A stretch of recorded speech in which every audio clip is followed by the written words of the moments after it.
Welcome back everybody on this beautiful Saturday morning at the Cuyahoga River. I'm at a sort of a different spot here, but as you could see, right when I walked into this area, the first thing I see is this. It's the top of an old milk. So this area has some promise. We'll have a look around, and if not, we'll head back to the usual spots.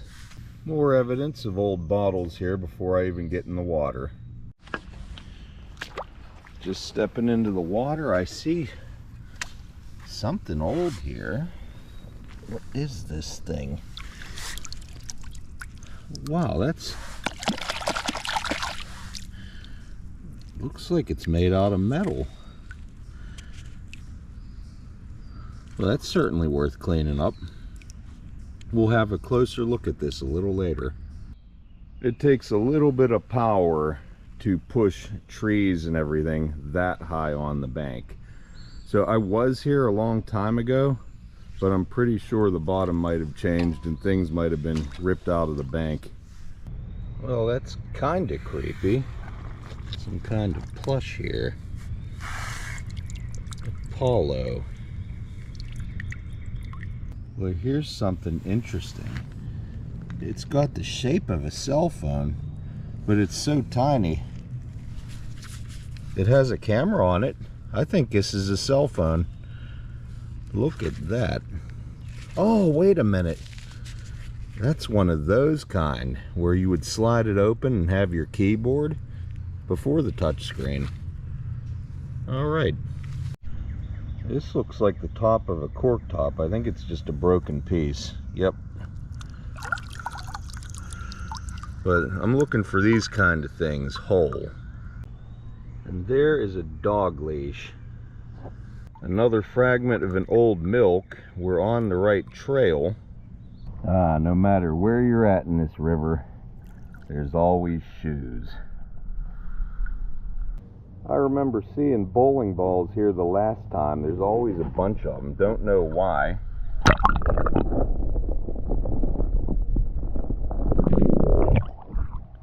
And over here, which you probably can't see because I stirred up the sediment. Here's something small that looks like it has a lid.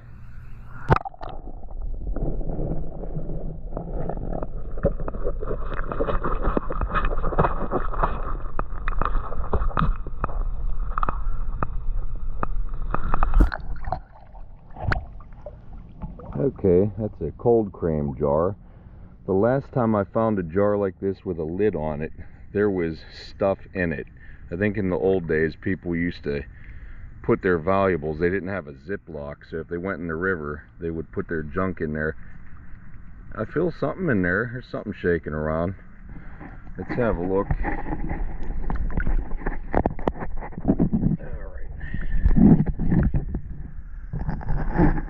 What it was water. But always check if you got a sealed container in the river.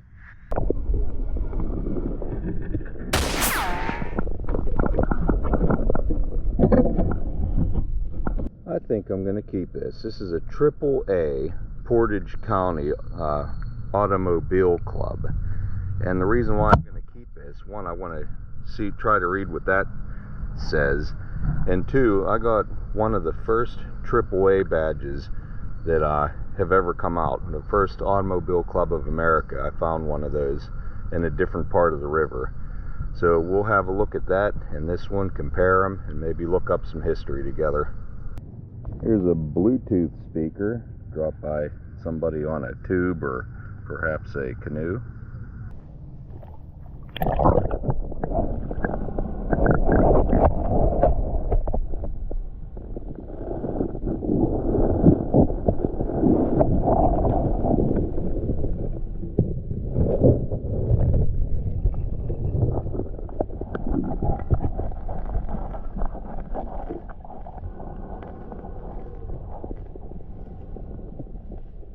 Well, nothing great here. I'm going to go back to my usual spot, see if I could find some marbles or something today.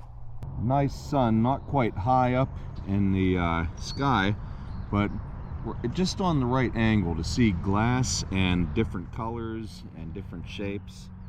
So let's see if we could pop a marble or two.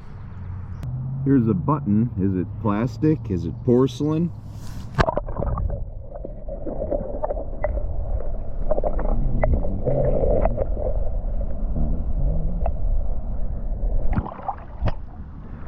We'll find out. Well, this is broken, but it's like a piece of stoneware. And I know it's probably bright. There is a maker mark. Murray and something or other pottery. Portobello.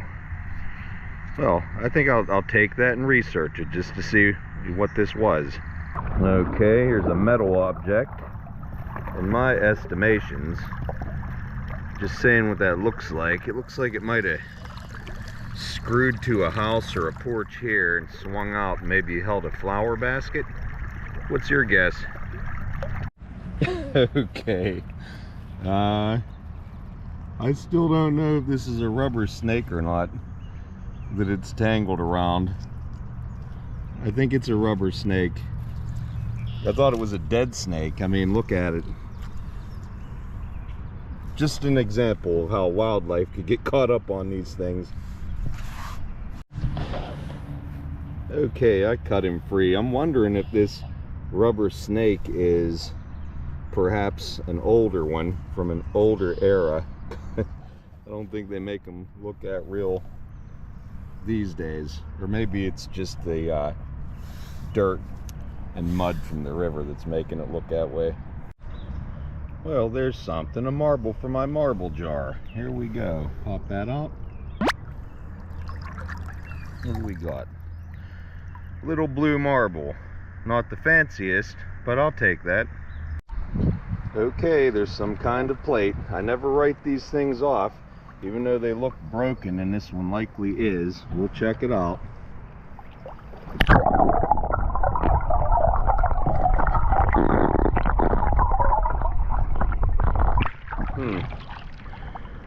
Fruit design on there. Is there a maker? It's either washed off or was on the area that broke. Here's a little snail.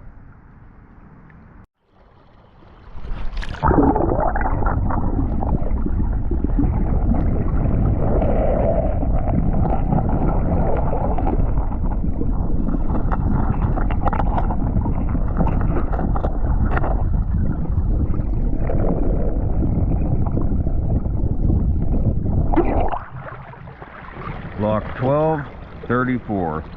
Some kind of electrical insulator component.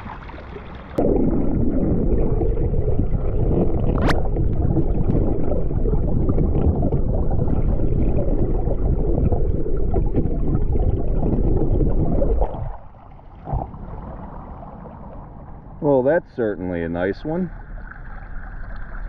Well, that's where my mixed tape went. I've been looking for that.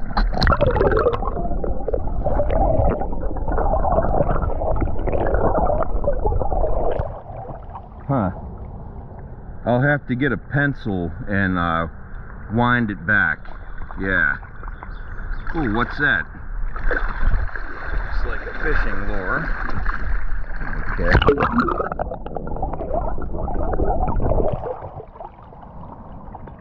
Alright. Fishing lure.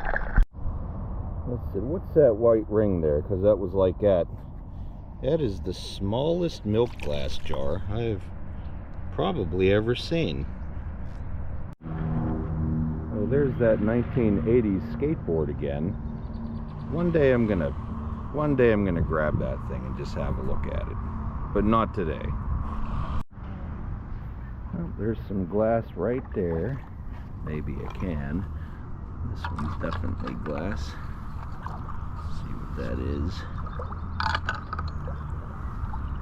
That's a milk. Alright, I found something today. Let's have a look. Who are you? Oh, I don't have this one. North Hill Dairy. Ooh, it's always an exciting day whenever you find a new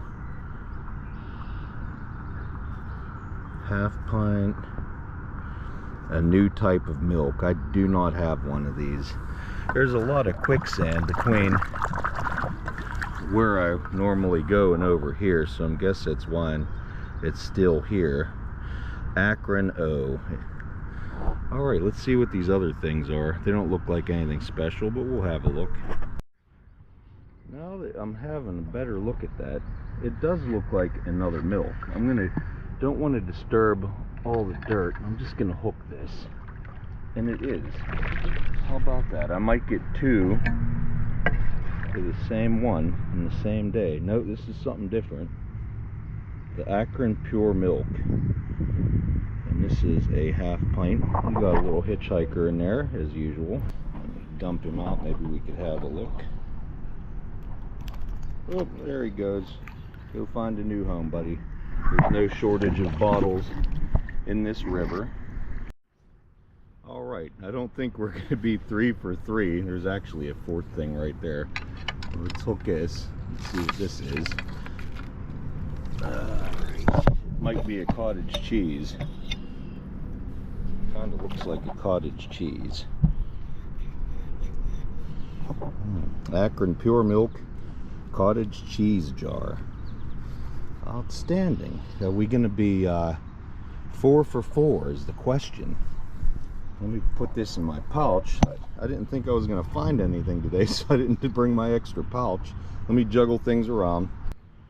Okay, let's go for this last thing. What are you? There's something that is broken. That's sad. We see again another example of how things collect along sticks and debris. This looks like another half pint of dairy. It is. All these look like they're undamaged. What do we have? Oh, wait, whoa, what are you? What does that say? The Ewart Dairy Co. Half pint, of course. That's another one that I have never seen before. I'm having a good day today. On my way out to dump the pouch. I think I'll probably come back having a decent day. That looks like a marble.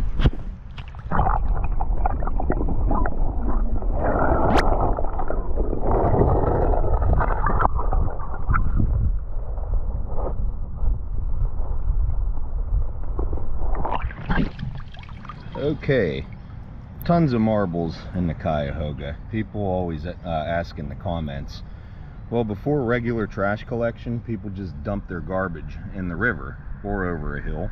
That's one reason. And back in those days, it's my estimation that kids like to shoot slingshots and watch marbles skip across the water or make a splash. And since we're by Akron, Akron was the marble capital of the world during the golden age of marbles, so there tend to be a lot of them.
sure if something's a bottle or not, take your rake and just lightly, scratch back and forth. That's obviously smooth. Let's see what it is.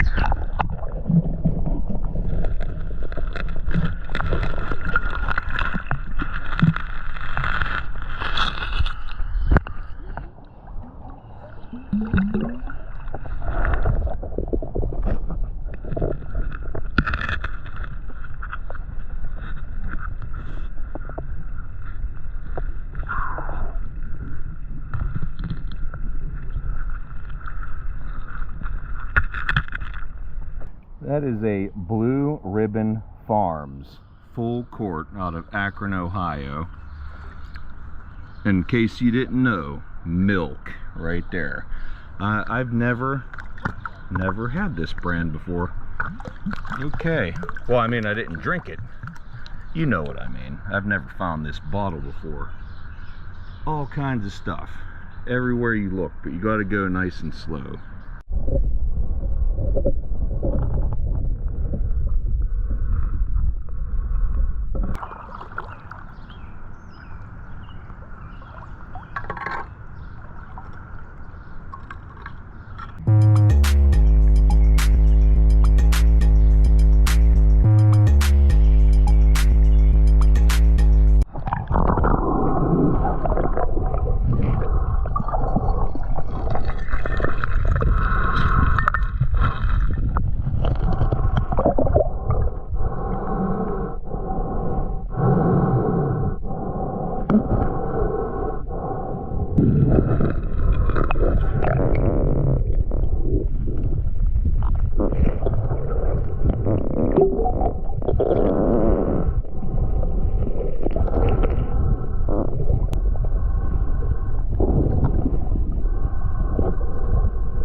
On my way out, and decided to scrape this with the rake. It is glass. It is a Coca-Cola. What's the patent or the date on here? Well, it is a Christmas Coke, December 25th, 1923. All right, where to begin? Let's start with the junk. Cassette tape, 1980s perhaps. A flip open keypad phone, early 2000s. And there was a chamber for the micro SD card, but there was none in there. Fishing lure, a porcelain button, a collection of 4 superb vintage marbles, a couple cold cream jars here, some nice and small ones. Here's one over here. I think that's, what is this, a Woodbury? Woodbury, yep. With the lid. And then a Pond's. All these are really common. A rubber ball from who knows what era. Probably about the same time as the marbles. It's a little chewed up on the bottom there. A piece of, I believe, knobbin tubing for old electrical back in the teens. You would pound that through the floor joists and the electrical wire would go through that like an insulator. This is not made out of metal. This is made out of clay. And I don't think that this is that old. It may be used in some religious ceremonies where people have to do with river and water. Not sure, but an interesting piece nonetheless. What else? Somebody dropped their Bluetooth speaker, probably tubing down the river. All the buttons work. I'll bet you if I charged that, it might actually work if I knew how to charge it. And then the AAA emblem, I'm going to say that's probably between, I don't know, 50s and 60s. It's my best guess. Here's some more information on the patent. The Murph & Co. I don't know what that says. COLS 4 Ohio. But Portage County, that's close by me. Portage County AAA Automobile Club. Now, to contrast, in a different part of the river, I found this one. And this is fantastic. This is from the 1920s. Porcelain AAA. One of the first, well, I would reckon to say I could be wrong, but I think it's the first automobile club that was established, like mainstream. But look at that thing close up. This is the kind of antiques you find in the river, and that one actually had the member number on it, 4209. All right. And we got a lot of glass. A lot of glass. We'll start with the Christmas Coke. It's got a lot of case wear. But you know what? That's a December 25th, 1923 hobble skirt Coke. Not the first time they used this design, but the second time. And they call it a Christmas Coke, obviously, because the patent is on Christmas. Now, the dairies. I got 1, 2, 3, 4, 5 milks, and they're all from different companies. And some of these I have not had before, like the, what do you call this? The Ewart Dairy Co. Look at that half pint.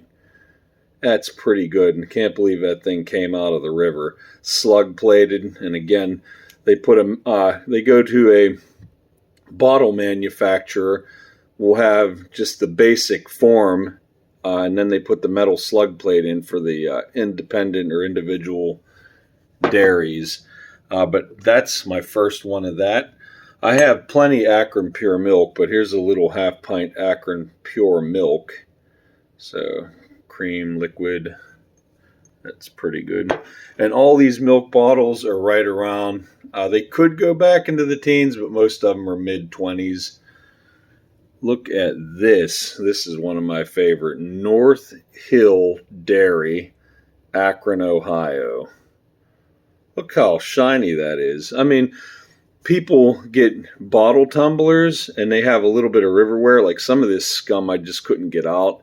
If I tumbled this in little copper pellets or whatnot, this thing would look brand new.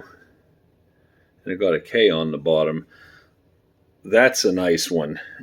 And then a newer one, I would say mid-40s into the 50s, maybe even the 60s, the MCS. That's Milk Container Services, is all that you'll have embossed mainly on this.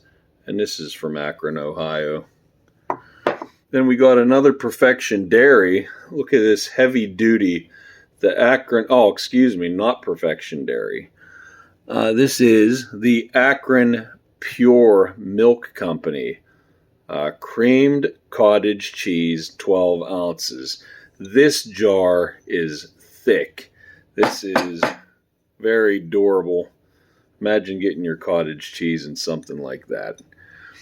And then the final dairy was this very much, must have been rolling in the gravel a lot. Blue Ribbon Farms, Akron, Ohio. Milk. And this would probably be a good candidate for, I said, some people put these in a drum and then they spin with a motor and there's like little bits of copper and stuff or whatever the heck it is, and it shines them up pretty good. Maybe I should invest in one of those things. I got a lot of hobbies though, spend a lot of money on things, so I got to watch. Yes, here is a mason jar lid. Look how clean that is. And if you have a jar, you probably want the lid. Here's what is this, an Atlas Easy Seal right here. I don't know if this is the specific lid for it, but look at this. This is why we keep all the lids. That's a perfect fit. There'd be like a piece of metal or something that went over and through here that kind of clamped it on, probably with a little rubber seal. And then you find, here's another example of a similar lid. This one looks like it might be older. I don't know. You'd think I would be a bottle expert by now, but there's so many variations it gets a little confusing. That's a nice bottle, by the way. I mean, look at that. Look at the quality of this stuff. Some of this stuff, if it just comes out of the bank and goes into the river during a storm or something, you don't have a scratch on it. That's nice. And then one of the guys I watch, on occasion I'll watch Adventure Archaeology, and that guy's from down south, and he's always finding the Coca-colas. I didn't think I would find Coca-colas up north, but look at this. That is a Coca-cola made in, I think, Ravenna. Where it must say on here, Ravenna, Ohio. A very nice soda. I would put this in the 1920s or maybe even the late teens. We'll say 20s. I don't want anyone to yell at me about it. Let's see. What else did I bring? Here's another example of a Chero from the Cuyahoga. Coca-cola bottling. But this one just says soda water. Okay, with the content amount. I got a little chipping up there, but patent. Oh, look at that one. June 3rd, 1924. That's a nice aqua color.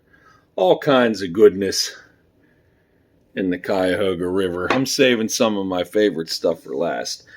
How about this porcelain coated 24th Street sign? Probably 24th Street in Cuyahoga Falls. Who knows?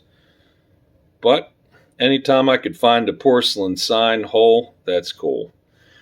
This right here, this is pretty nice. You're saying, but that's broken. Look, it looks handmade, and it says, let me get it zoomed in, Murray and Buchan, B-U-C-H-A-N, pottery, Portobello. And when they say Portobello, and I'm looking at my notes over here, Portobello is it's a coastal suburb of Edinburgh in eastern central Scotland, according to research. And what this had in it was a ginger beer. And judging by the markings on here, when they were marking them like this, is started in 1867, and then they quit using this specific logo in 1882. So if you average it out, this is probably a ginger beer from the 1870s. I just love seeing that nice clean logo and looking at something that was a primitive make. And you know what? If this was in there, there's got to be some whole ones. Here's where the color changed up towards the top. Very nice. And then one final thing. This guy right here. I know right now it doesn't look that real, but when it's laying on the bank like this and it has algae and everything, I had to get it home to figure it out, because even like the eyes and stuff were covered with green. And you know what I actually think this is? It's a modern, like, I don't know if you use it for baiting anything. I know they sell rubber snakes on the internet, and the string that was around the neck, I think, was part of, pulling it along and making it look like it might be alive. But it's anybody's guess, okay, why this was in the river. Was it being used to attract something? But man, did that thing look real. And I'm glad that it was not real. Not that I'm afraid or don't like snakes. That'd be pretty disgusting to touch a dead snake, I think. So that's about all I got for you. I got another few videos that are in editing that I hope you'll enjoy. And until next time, happy hunting, everybody.